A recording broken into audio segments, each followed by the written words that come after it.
ಬ್ರಿಟಿಷರು ಧರ್ಮದ ವಿರುದ್ಧ ಯುದ್ಧವಿಲ್ಲದೆ ಭಾರತವನ್ನು ಹೇಗೆ ಗೆದ್ದರು? ಯುದ್ಧವಿಲ್ಲದೆ ನಡೆದ ದಾಸ್ಯ. ಭಾರತವನ್ನು ಬ್ರಿಟಿಷರು ಗೆದ್ದ ಕತೆ ಎಂದರೆ ಅದು ಕತ್ತಿ, ಗನ್ ಅಥವಾ ಯುದ್ಧದ ಕತೆ ಮಾತ್ರವಲ್ಲ. ಅದು ಒಂದು ನಿಶ್ಶಬ್ದದ ಯುದ್ಧ, ಧ್ವನಿಯಿಲ್ಲದ ಯುದ್ಧ. ಬ್ರಿಟಿಷರು ಭಾರತಕ್ಕೆ ಬಂದಾಗ ನಾವು ನಿಮ್ಮ ಧರ್ಮವನ್ನು ನಾಶ ಮಾಡುತ್ತೇವೆ ಎಂದು ಹೇಳಲೇ ಇಲ್ಲ. ದೇವಸ್ಥಾನಗಳ ಮುಂದೆ ಬೆಂಕಿ ಹಚ್ಚಲಿಲ್ಲ, ದೇವಸ್ಥಾನಗಳನ್ನು ಒಡೆದು ಹಾಕಲಿಲ್ಲ. ಆದರೆ ಅಂತಿಮವಾಗಿ ಸಂಪೂರ್ಣ ದೇಶವೇ ಅವರ ಕೈಗೆ ಸಿಕ್ಕಿತು.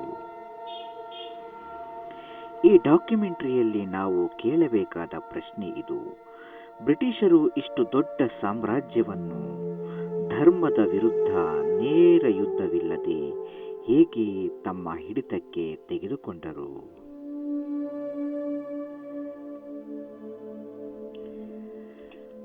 ಇದಕ್ಕೆ ಪ್ರಮುಖ ಕಾರಣ ಯುರೋಪಿನ ಪಾಠ, ಧರ್ಮ ಯುದ್ಧಗಳ ಗಾಯ.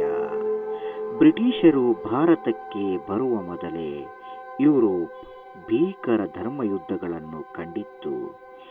ಕ್ರಿಶ್ಚಿಯನ್ ಧರ್ಮದೊಳಗೆ ಕ್ಯಾಥೋಲಿಕ್ ಮತ್ತು ಪ್ರೊಟೆಸ್ಟೆಂಟ್ಗಳ ನಡುವೆ ನಡೆದ ಯುದ್ಧಗಳಲ್ಲಿ ಸಾವಿರಾರು ಲಕ್ಷಾಂತರ ಜನರು ಸತ್ತರು. ಈ ಯುದ್ಧಗಳು ದೇಶಗಳನ್ನು ದುರ್ಬಲ ಮಾಡಿದ್ದವು. ಬ್ರಿಟಿಷ್ ಬುದ್ಧಿವಂತರಿಗೆ ಒಂದು ಪಾಠ ಸ್ಪಷ್ಟವಾಗಿತ್ತು: ಧರ್ಮವನ್ನು ನೇರವಾಗಿ ಮುಟ್ಟಿದರೆ ಜನ ಶಾಶ್ವತ ಶತ್ರುಗಳಾಗುತ್ತಾರೆ.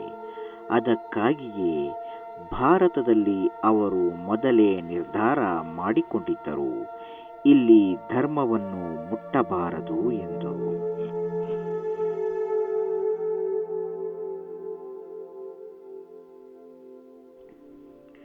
ಭಾರತ ಧರ್ಮವೇ ಜೀವನ. ಭಾರತದಲ್ಲಿ ಧರ್ಮ ಎಂದರೆ ಕೇವಲ ಪೂಜೆಯಲ್ಲ. ದೇವಸ್ಥಾನ ಎಂದರೆ ಬ್ಯಾಂಕ್, ಶಾಲೆ, ಅನ್ನದಾಸೋಹ, ಆಶ್ರಯ. ಮಠಗಳು ವಿದ್ಯಾ ಕೇಂದ್ರಗಳು. ಹಬ್ಬಗಳು ಸಮಾಜವನ್ನು ಒಟ್ಟಿಗೆ ಹಿಡಿದಿದ್ದವು. ಬ್ರಿಟಿಷರು ಇದನ್ನು ಚೆನ್ನಾಗಿ ಅರ್ಥ ಮಾಡಿಕೊಂಡರು. ದೇವಸ್ಥಾನ ಅಥವಾ ಧರ್ಮವನ್ನು ನಾಶ ಮಾಡಿದರೆ ಇಡೀ ಸಮಾಜ ಒಂದಾಗಿ ಎದುರು ನಿಲ್ಲುತ್ತದೆ ಎಂಬುದು ಅವರಿಗೆ ಗೊತ್ತಿತ್ತು. ಆದ್ದರಿಂದ ಅವರು ವ್ಯವಸ್ಥೆಯನ್ನು ಗುರಿಯಾಗಿಸಿಕೊಂಡರು. ಈಸ್ಟ್ ಇಂಡಿಯಾ ಕಂಪನಿ ವ್ಯಾಪಾರದ ಮುಖವಾಡ. ಬ್ರಿಟಿಷರು ಬಂದಿದ್ದು ರಾಜರಾಗಿ ಅಲ್ಲ, ವ್ಯಾಪಾರಿಗಳಾಗಿ. ಈಸ್ಟ್ ಇಂಡಿಯಾ ಕಂಪನಿ ಎಂದರೆ ಒಂದು ಖಾಸಗಿ ವ್ಯಾಪಾರ ಸಂಸ್ಥೆ.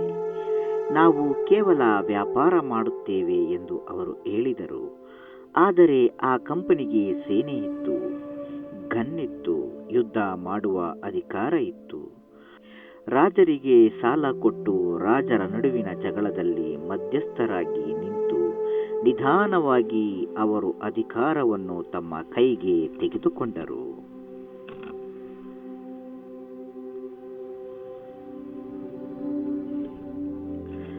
ಧರ್ಮವಲ್ಲ ವಿಭಜನೆಯ ತಂತ್ರ.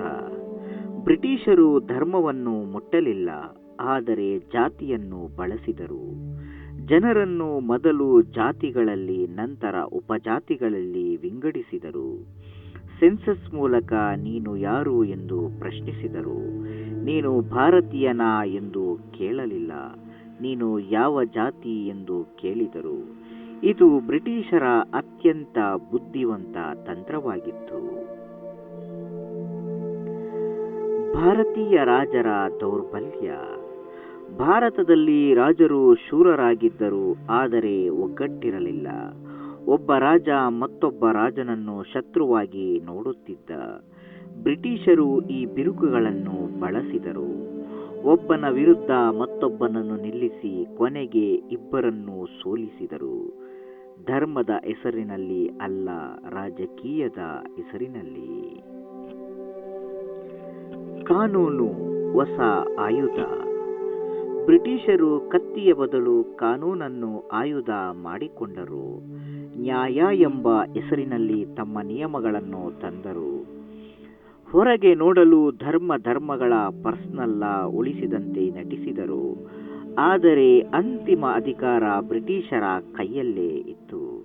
ಕಾನೂನು ಎಂಬುದು ಅವರ ಅತ್ಯಂತ ಅಪಾಯಕಾರಿ ಶಸ್ತ್ರವಾಗಿತ್ತು.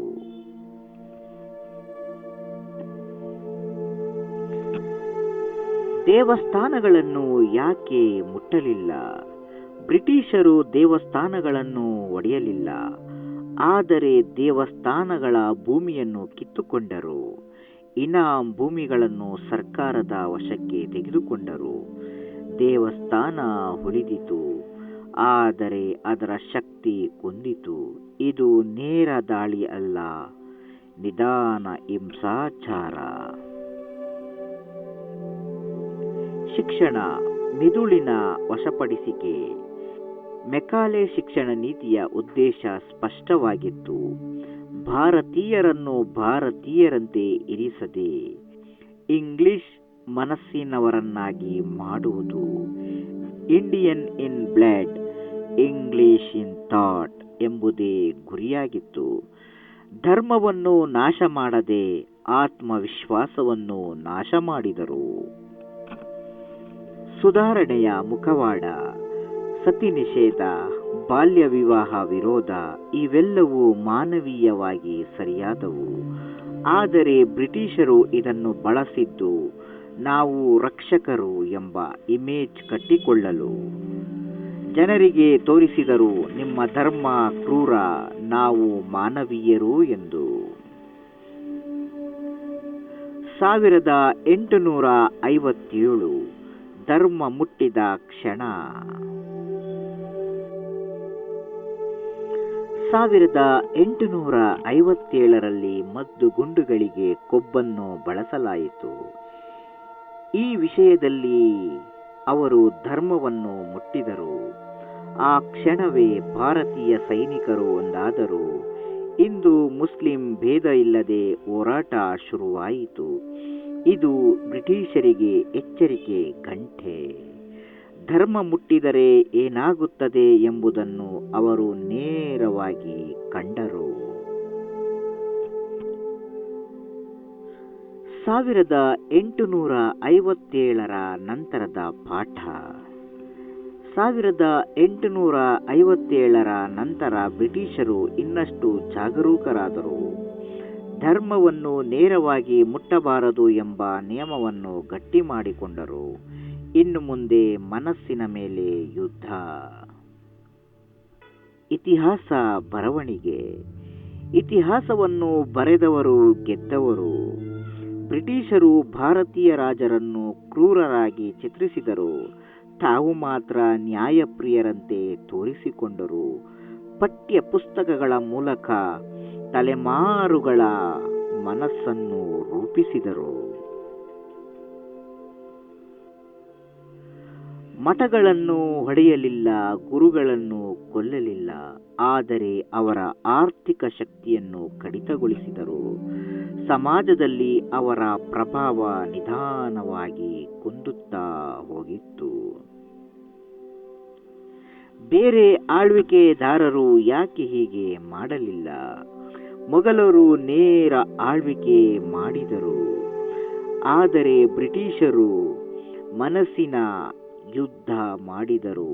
ಅಷ್ಟೇ ವ್ಯತ್ಯಾಸ. ನಿಜವಾದ ದಬ್ಬಾಳಿಕೆ. ನಾವು ಭಾಷೆ ಕಳೆದುಕೊಂಡೆವು, ಇತಿಹಾಸ ಕಳೆದುಕೊಂಡೆವು, ನಾವು ಹಿಂದುಳಿದವರು ಎಂಬ ಭಾವನೆ ಬಿತ್ತಲಾಯಿತು. ಇದು ನಿಜವಾದ ದಾಸ್ಯ. ಆರ್ಥಿಕ ಹಿಂಸೆ. ಭಾರತದ ಕೈಗಾರಿಕೆ ನಾಶವಾಯಿತು. ಕಚ್ಚಾ ವಸ್ತು ಮಾತ್ರ ಹೊರಗಡೆ ಹೋಗುತ್ತಿತ್ತು. ಹಣ ಹರಿಯಿತು, ಆದರೆ ಭಾರತಕ್ಕೆ ಅಲ್ಲ. ಮಿಷನರಿ ಮತ್ತು ಮಾಧ್ಯಮ. ನೇರ ಮತಾಂತರ ಕಡಿಮೆ, ಆದರೆ ಸಂಶಯ ಹೆಚ್ಚು. ನಮ್ಮ ಸಂಸ್ಕೃತಿಯ ಬಗ್ಗೆ ಹೀನ ಭಾವನೆ ಬಿತ್ತಲಾಯಿತು. ಸ್ವಾತಂತ್ರ್ಯದ ಚಳುವಳಿ. ಭಾರತದ ಸ್ವಾತಂತ್ರ್ಯ ಹೋರಾಟ ಧರ್ಮದ ಮೇಲೆ ಅಲ್ಲ, ರಾಷ್ಟ್ರೀಯತೆಯ ಮೇಲೆ ನಿಂತಿತು. ಅದೇ ದೊಡ್ಡ ಶಕ್ತಿ. ಗಾಂಧೀಜಿ ಗಾಂಧೀಜಿ ಧರ್ಮವನ್ನು ಯುದ್ಧವನ್ನಾಗಿಸಲಿಲ್ಲ, ಅದನ್ನು ನೈತಿಕ ಶಕ್ತಿಯನ್ನಾಗಿ ಮಾಡಿದರು. ಸ್ವಾತಂತ್ರ್ಯ ನಂತರವೂ ಉಳಿದ ವ್ಯವಸ್ಥೆ, ಶಿಕ್ಷಣ, ಆಡಳಿತ, ಮಾನಸಿಕತೆ ಎಲ್ಲವೂ ಬ್ರಿಟಿಷ್ ಮಾದರಿಯಲ್ಲಿ ಉಳಿದವು. ನಾವು ಕಲಿಯಬೇಕಾದ ಪಾಠ: ಧರ್ಮದ ಹೆಸರಿನಲ್ಲಿ ಹೊಡೆಯಬಾರದು, ಇತಿಹಾಸವನ್ನು ತಿಳಿಯಬೇಕು, ಪ್ರಶ್ನಿಸಬೇಕು. ಬ್ರಿಟಿಷರು ನಮ್ಮ ದೇವರನ್ನು ಸೋಲಿಸಲಿಲ್ಲ, ಅವರು ನಮ್ಮ ಆತ್ಮವಿಶ್ವಾಸವನ್ನು ಸೋಲಿಸಿದರು. ಅದನ್ನು ಮರಳಿ ಪಡೆಯುವುದು ನಮ್ಮ ಕೈಯಲ್ಲಿದೆ.